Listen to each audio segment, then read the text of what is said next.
Hi friends, ఈ వారం మనం వింటున్నది మధుర భావన నవల్లోని ఆఖరి భాగం. రచయిత్రి గోగినేనిమణి, చదువుతున్నవారు రాధికా గోగినేని. మరి కథలోకి వెళ్దామా? మధుర భావన నవల్లోని ఆఖరి భాగం. అమ్మ ఏమీ మాట్లాడలేదు. నేనే అడిగాను, ఎలా ఉందమ్మా నీకు? ఈ మధ్య చాలా నాళ్ళు అయినట్టు అనిపించింది నీతో మాట్లాడి. అందుకే నీ దగ్గర కూర్చుంటే దిగులు తగ్గుతుందేమో అని వచ్చాను. శ్యామసుందర్లో కదలిక వచ్చింది. ఎవరమ్మా నువ్వు? ఏమన్నా సమస్య మీ ఇంట్లో? ఎంతో మృదువుగా అడిగింది. అవునమ్మా, సమస్యే. కానీ ఇంట్లో వాళ్ళతో కాదు, నాకే. ఎందుకు మనుషులందరూ పెద్దయ్యే కొద్దీ స్వార్థంగా తయారవుతారు అన్న నా సందేహానికి సమాధానం దొరకట్లేదు. అది నన్ను బాధిస్తుంది. మునుపటి ప్రేమానురాగాలు, ఆప్యాయతలు తగ్గి వాటి స్థానంలో ధన వ్యామోహం, స్వార్థం పెరగడానికి కారణాలేమిటో అంతుపట్టడం లేదు. మీ కాలంలో అడగకుండా సహాయం చేసేవాళ్ళు, ఉమ్మడి కుటుంబాలు, అన్నదమ్ముల అనురాగాలు, ఇచ్చిపుచ్చుకోవడాలు ఉండేవి కదమ్మా. ఇప్పుడు అలా ఎవరైనా ఉంటే ఆ మంచితనం పిచ్చితనంలా అనిపిస్తుంది అందరికీ అని స్వాగతంలా నేను చెప్పుకుపోతుంటే అమ్మలో స్పందన కనిపించింది. అమ్మాయి, నువ్వు అన్నది కొందరి విషయంలో నిజమే కావచ్చు, కానీ అందరినీ ఒకే ఘాటన కట్టలేం కదా. ఈ సమాజంలో మనం ఇలా ప్రశాంతంగా బతుకుతున్నామంటే పశుత్వం కన్నా మానవత్వం పాళ్ళు ఎక్కువ అన్నమాటే కదా. మా ఇంట్లో విషయమే తీసుకో. నాకిద్దరు పిల్లలు, ఇద్దరూ ఎంత అన్యోన్యంగా ఉంటారో తెలుసా. చెల్లి కన్నా ఆస్తి ముఖ్యం కాదు అనుకునే అన్నయ్య అనురాగమే అసలైన ఆస్తి అనుకునే చెల్లెలు. ఇద్దరినీ చూస్తే ముచ్చటగా ఉండేది. కానీ ఇప్పుడు ఎందుకో ఇద్దరూ నన్ను చూడటానికి రాలేదు. వాళ్ళు ఎక్కడ ఉండేవారో నాకు గుర్తు రావట్లేదు. నీకొక విషయం చెప్పనా? మా వారు బతికున్నప్పుడు తన మొదటి భార్య డబ్బులతో ఊరి మధ్యలో స్థలం కొన్నారు. ఆవిడికి ఒక్కడే కొడుకు. అందుకే ఆయన ఆ స్థలం నా పేరున పెడతా అంటే నేను వారించాను. ఒకేసారి అబ్బాయి పేరునే పెట్టమన్నాను. అప్పుడు మా వారు ఏమన్నారంటే, నేను కూడా ముందు అలానే అనుకున్నా, కానీ మన అబ్బాయే అలా చేయొద్దని ప్రాధేయపడ్డాడు. నాన్న, నాకు ఊహ తెలిసినప్పటి నుంచి మీరే నాన్న, ఒకటే అమ్మ. ఇప్పుడు కొత్తగా మీరు ఆ స్థలం నా పేరున పెడితే ఎలా? ఏదైనా మీ పేరున కానీ అమ్మ పేరున కానీ ఉండాలంతే. ఇలాంటి పని చేసి నన్ను అమ్మను దూరం చేయకండి నాన్న అన్నాడట. ఆ తర్వాత కూడా మా అమ్మాయి పెళ్లిలో మగ పెళ్లివారు అడిగారని, ఇలా అంచనాలని అన్నీ నెరవేరుస్తుంటే నేనే బెంగపడ్డాను. అన్ని ఆస్తులు అమ్మాయికే ఇచ్చేస్తే నీకెలా? ఏమీ వద్దా అంటే మా అబ్బాయి ఏమన్నాడు అనుకున్నావు? అమ్మా, చెల్లి దూరంగా వెళ్తుంది కదా, ఆస్తులు తన దగ్గర ఉన్నా అసలైన ఆస్తివి నువ్వు నా దగ్గరే ఉంటావు కదమ్మా, నాకు ఇంకేం కావాలి అన్నాడని అమ్మ చెప్తూ ఉంటే తన గొంతు వణకడం స్పష్టంగా గమనించిన నాకు ఇంకా ఏడుపు ఉధృతంగా వచ్చేసింది. అమ్మే నన్ను సముదాయిస్తూ మళ్ళీ, బాధపడకమ్మా, ప్రపంచంలో అందరూ ఒకేలా ఉండరు. విలువలు నేర్పుతూ పెంచడం వరకే మన బాధ్యత. తర్వాత పరిస్థితుల ప్రభావం వలన మనస్తత్వాల్లో రకరకాల మార్పులు వచ్చినా మనం చేయగలిగిందేమీ ఉండదు. అలాగని అందరూ అలానే ఉంటారని కూడా నిరాశ చెందకూడదు. ఒక్కోసారి మనం చూసే దృక్పథంలోనూ తేడా ఉంటుంది, అర్థం చేసుకునే కోణంలోనూ వ్యత్యాసం ఉంటుంది అంది. నాకు చాలా ఆశ్చర్యం వేసింది. అంత బాగోలేనప్పుడు కూడా అమ్మ భాషలో పరిణితి, ఆలోచనలలో పరిపక్వత చూసి. ఇలాంటి అమ్మ అన్నయ్యలను ఉంచుకుని నేను ఏ విధంగానూ వీరి విలువకు సరితూగని స్థలం నాకు రాసిచ్చేయమని గొడవ పడ్డానా అని చాలా సిగ్గుపడ్డాను. వెంటనే అక్కడి నుండి వచ్చేశాను. తర్వాత నా వల్లే మనస్తాపం చెంది అమ్మకి మతిమరుపు అనే మానసిక వ్యాధి వచ్చిందేమోనని కూడా నాకు అనిపించింది. దీనికి కారణమైన నేనే అమ్మ బాధ్యత కూడా తీసుకోవాలని నిశ్చయించుకున్నా. అన్నయ్య, అమ్మను నాతో కొన్నాళ్ళు ఉంచుకోవచ్చా అని నిన్ను అడుగుదాం అనుకుంటున్నాను. మళ్ళీ అమ్మ సాన్నిహిత్యంలో ఉంటే అమ్మకు వచ్చిన మానసిక అనారోగ్యం తగ్గడం కాదు, నాకొచ్చిన మనోవైకల్యం తగ్గుతుంది అనిపిస్తుంది. అన్నయ్య, ఇప్పుడు చెప్తున్నాను, నువ్వు అనుభవించిన ఇవ్వడంలోని రుచిని నన్ను ఆస్వాదించనివ్వు. నాకు ఆ స్థలం అవసరం లేదు. నిజానికి ఇందులో మా అత్తగారు వాళ్ళది కానీ మా ఆయనది కానీ ప్రమేయం ఏమీ లేనే లేదు. నేనే ఆడపడుచు లాంఛనంగా కావాలని స్వార్థంతో అడిగానంతే. అయితే అమ్మ వలన ఇది వీలు పడలేదు. అయినా సరే నేను పట్టు వదలక సుమజ అయితే నువ్వు ఒప్పుకున్నా పడనిస్తుందో లేదో అని మా ఆడపడుచు తిలోత్తమను నీ దగ్గరకు పంపాను. నీకెంతో నచ్చినా నువ్వు ఇష్టపడిన సుమజతో నీ వివాహం కాకూడదని స్వార్థంతో ఇలాంటి పథకరచన చేసినందుకు నా మీద నాకే ఎంతో చిరాగ్గా అనిపిస్తుంది. కానీ నిజంగా నువ్వు తిలోత్తమని పెళ్లి చేసుకోవటానికి ఇష్టం చూపిస్తున్నావని తను చెప్పగానే నాకు ఆనందం కలగలేదు సరికదా, అంతర్మదనం కలుగుతోంది. ఈ మధ్యకాలంలో ఈటెల్లాంటి మాటలతో నిన్ను చాలా బాధ పెట్టాను. ఇప్పుడు పశ్చాత్తాపం చెందుతున్నాను. నన్ను క్షమిస్తావు కదూ? నిన్నే కాదు, నేను సుమజను కూడా క్షమాపణ అడుగుతాను. సుమజ లాంటి వ్యక్తిత్వం ఉన్న అమ్మాయి మన ఇంటికి వస్తున్నందుకు నాకు చాలా గర్వంగా ఉంది కూడా. తన్ని ఎంతో ఆదరంగా ఇంటికి ఆహ్వానించాల్సిన నేను తన రాకను వ్యతిరేకిస్తూ చేసిన స్వార్థపూరితమైన చేష్టలకు నిజంగా సిగ్గుపడుతున్నాను. అందుకే క్షమాపణలతో ఈ ఉత్తరం. అర్థమైందిగా? అమ్మ ఆరోగ్యమే మనకు ముఖ్యం. దానికోసం నేను ఏం చేయాల్సి వచ్చినా సిద్ధమేనని చెప్పదలుచుకున్నాను. నీ గారాల ముద్దులు చెల్లెలు అనూష. ఉత్తరం చదవడం పూర్తి చేసిన శ్యామసుందరి చాలా ఆనందంగా కళ్ళు తుడుచుకుంది. అనూషలో మార్పు వచ్చిందేమో అని నాకు తను మొన్న వచ్చినప్పుడు అనిపించింది, కానీ ఇంతలా ఆలోచిస్తుందని ఊహించలేదు. అను నీకు తగిన చెల్లెలు అనిపించుకుంది అంది డగ్గుత్తికతో.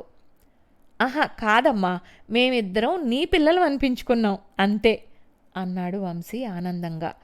ఆవిడ కొంచెం గొణుగుతున్నట్లుగా, మేము చేసింది ఏముంది, అందరిలానే పిల్లలను తిండి బట్టాయించి పెంచాం అంతేగా అందావిడ. కాదమ్మా, తిండి బట్ట ఇవ్వడం వేరు, సమాజంలో మంచి పౌరుల్లా ఎదగాలని మామూలు ఆహారంతో పాటుగా విలువలను ప్రేమామృతాన్ని చవి చూపిస్తూ పెంచావమ్మా. అందుకే మనుష్యులు ప్రేమాభిమానాలే అసలైన ఆస్తిపాస్తులని గుర్తించగలిగాం తెలుసా అన్నాడు వంశీ. శ్యామసుందరి నిట్టూర్చింది. అలా మీరు అర్థం చేసుకోవడం ఆచరించటం మాత్రం మా అదృష్టం అంతే అంటూనే ఒక క్షణం మౌనంగా ఉన్న ఆవిడ వంశీతో మళ్ళీ అంది.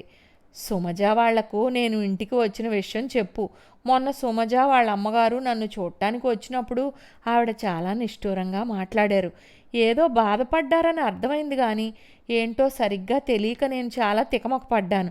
ఎలా అడగాలో కూడా అర్థం కాలేదు. నువ్వు సుమజకి ఇదంతా వివరించి చెప్పు. వెంటనే పెళ్లి గురించి ఆలోచన చేద్దాం. తప్పకుండా వెంటనే చెప్తానమ్మా. నీది నిజమైన మతిమరుపు అవునా కాదా అని పరీక్షించటానికే తిలోత్తమతో పెళ్లి నాటకం అని తనకి వివరిస్తూ ఉత్తరం రాశాను. కానీ ఇప్పుడు నువ్వు ఆరోగ్యంగా ఇంటికి వచ్చిన విషయం, అనులో వచ్చిన మార్పు వివరంగా సుమజకి చెప్తాను అంటూ వంశీ హుషారుగా లేచాడు. తన గదిలోకి వెళ్ళిన వంశీ సుమజకు ఫోన్ చేశాడు. ఆ ఫోన్ కోసమే ఎదురు చూస్తున్నట్లుగా రెండో రింగుకే సుమజ ఫోన్ తీసింది. సుమా అన్న తన పిలుపు తనకే పరవశంగా అనిపించగా సుమ కూడా మనోహరంగా నవ్వింది. తను చెప్పేలోగా గబగబా ఊపిరి కూడా తీసుకోకుండా, ఇప్పుడే మీ ఉత్తరం చదవడం పూర్తి చేసి మా అమ్మకు కూడా విషయం వివరించి చెప్పాను. అమ్మ కూడా చాలా ఆనందించింది. అవును, అయితే అంతా సవ్యంగా జరిగిందిగా? మీ ఆలోచన ఫలించిందా? ప్రశ్నల వర్షం సంధించింది. వంశీ కూడా అంతే ఆనందంగా జరిగిన సంగతులన్నీ పూసగుచ్చినట్లు వివరంగా చెప్పాడు. సుమజ వెంటనే సందేహంగా నసుకుతూ, మరి తిలోత్తమా అని ఆగిపోయింది. వంశీ నవ్వాడు. తను ఊరికి వెళ్ళిపోయింది. తెక్క తిలోత్తమ అనే నిక్నేమ్ను వదిలేసి అతి చక్కని తిలోత్తమ అనే బిరుదుతో వెళ్ళింది. సుమజ నిట్టూర్చింది. నాకెందుకో తన విషయంగా చాలా బాధ కలిగింది. ఎందుకు? తిలోత్తమ నిన్నే ఆదర్శంగా తీసుకుని నిర్విచారంగా ఉంది.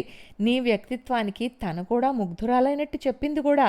అమ్మతో సరదాగా నవ్వుతూ ధైర్యం చెప్పి వెళ్ళింది. మన పెళ్లిలో సందడంతా తందేనని కూడా చెప్పింది. కల్మషం లేని తన మనసుకి అమ్మ మురిసిపోయింది కూడా. సుమజ ఆనందంగా ఊపిరి తీసుకుని వదిలింది. పోనీలేండి, అంతా మన మంచికే జరుగుతుందని అందుకే పెద్దలు అన్నారు.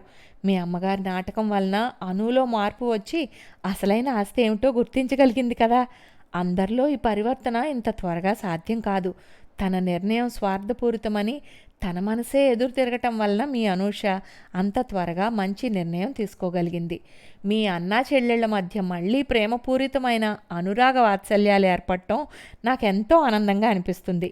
మీ ఇద్దరు అన్యోన్యతకు ఎవరిదిష్టో తగిలిందనుకుందాం, సరేనా అంటూ అల్లరిగా నవ్వింది సుమ. మళ్ళీ వెంటనే, నేను మాట చెప్పనా? మధుర భావన అనేది మీ నాన్నగారు మీ ఇద్దరి గురించి కన్న కల కదా. అందుకే తప్పకుండా మనం కట్టుకోబోయే మధుర భావన అనే ఇంటిలో మీ చెల్లికి భాగస్వామ్యం ఉండాలి. ఆ స్థలంలో అన్నా చెల్లెళ్ళు ఇద్దరూ ఇళ్ళు కట్టుకొని కలిసి ఉంటే మీ అమ్మగారికి ఆనందంగా ఉంటుంది. మీ నాన్నగారి కల నెరవేరినట్టు ఉంటుంది. ఏమంటారు? ఏమనగలను? నీ మానసిక సౌందర్యానికి దాసోహం అనటం తప్ప నా మనసు ఆనందంతో కేరింతలు కొడుతూ ఏమనాలపిస్తుందో చెప్పనా? అంటూ క్షణం ఆగి, మధుర భావాల సుమమాల మనసులో పూజయి వేళ మనసు మురిపాల దొంతరలో ఊయలుగాలి ప్రతివేళ అంటూ సన్నగా రాగం తీశాడు. మనసులో మురిసిపోతూ సుమ పైకి మాత్రం, అబ్బో, అబ్బాయి గారికి ప్యారడీ కవిత్వం కూడా వస్తుందే అంటూ తమాషాగా నవ్వింది. సహవాస దోషం దేవిగారు, మరి ఇంత మధురమైన రేయిలో నీకేమనిపిస్తుందో చెప్పవా? నా మనసు కూడా మీలానే ప్రేమ మందిరానికి ప్యారడీ పాటను ఆలపిస్తుంది. కలకాలం కలిసి ఉండే అనురాగ జీవనం మధురమైన భావాలతో మన జన్మలు పావనం మధుర భావన, ఇదే మధుర భావన, మధుర భావన, మన మధుర భావన అంటూ పరవశంగా రాగం తీసిన సుమ క్షణం తర్వాత అడిగింది, అవును, అత్తయ్య ఎలా ఉన్నారు? వంశీ సరదాగా సమాధానం చెప్పాడు. మనమిద్దరం నేను నుండి మనంగా మారటానికి ఏర్పాటు చేసే పనిలో కొంచెం బిజీగా ఉన్నారు. పెళ్లి పనులు అనే మాటకు వేరే అర్థంలో చెప్పాడని సుమజకు అర్థమైంది. పకపక నవ్వింది. అవునా అంటూ ఆ వెంటనే, మరి మీరు అని అడిగింది. నేనా అంటూ వంశీ తమాషాగా చెప్పాడు. మధుర భావాల పారిజాతాలు మన జీవితవనంలో నిత్యము పరిమళించాలని కలలు కంటున్నాను. ఆ మాటకు వెంటనే సుమజ, అంతేకాదు, ముద్దు మురిపాల మణిమాణిక్యాలు మన జీవనయానంలో దివ్వెలుగా నిలవాలని నేను కోరుకుంటున్నాను అంటూ సరదాగా నవ్వింది. వంశీ కూడా ఆ నవ్వుకు జతగా హాయిగా నవ్వాడు. అలా వారిద్దరూ ఆనందడోలికల్లో తేలియాడుతూ పరవశం పొందుతున్నట్టుగా మాటలతో పనిలేని మధురభావలహరిలో మునిగిపోయారు. ఇంతటితో గోగినేని మణిగారు రాసిన మధుర భావన నవల సమాప్తం. మా ఈ మధుర భావన అనే నవలను ఆద్యంతం విని ఆదరించిన అందరికీ నమస్కారం. వచ్చే వారం నుండి గోగినేని మణిగారి కలం నుండి జాలువారిన సరికొత్త గోదావరమ్మ నవలతో కలుద్దాం. అంతవరకు సెలవు.